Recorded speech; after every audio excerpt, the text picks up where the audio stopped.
When we look at the writing process, when we get children to write, what often happens in classrooms is the teacher will get, usually it's a red pen, and edit through the process to give the student feedback on their writing.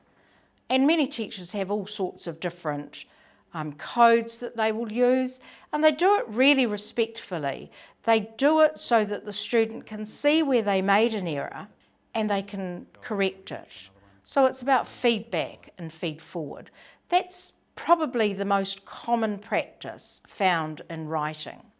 Now, responsive written feedback is really about, once again, responding to the message, not to error correction, but thinking about what is the student actually telling me in terms of the message, and what can I write back in response to that message from my own experiences.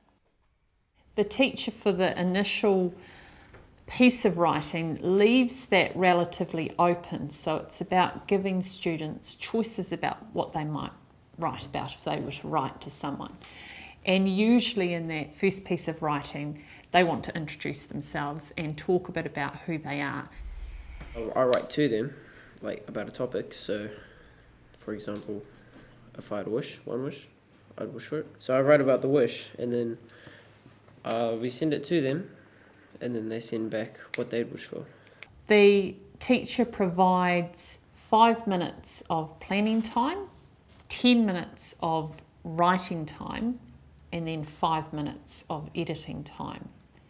And while they can ask a teacher for support, what we emphasise is actually this is your piece of writing. You can determine what it is you want to say to your person. Because my mum was scared about spiders, even like touching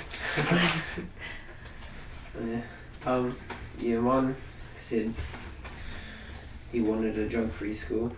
The role of the responder is to read what the writer has written, pick up on the messages of what the writer has written, and respond to the messages as you would if you were having a conversation with the person.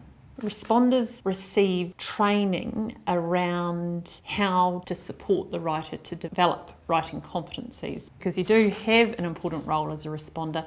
What you need to do is you need to provide a good model of correct writing for your writer. So you can model the correct spelling, you can model the correct structure, but you're not pointing it out to them. Sorry, this is wrong. What I like about responsive written feedback is it's then up to the student to determine, oh, goodness me, have I spelt this wrong? My responder spelt it like this. Maybe I'll try doing it that way next time. So it's being a model for correct writing, but it's really reading the writing and being an audience as well.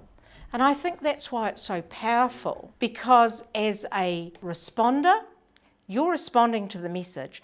That's what's the most important thing.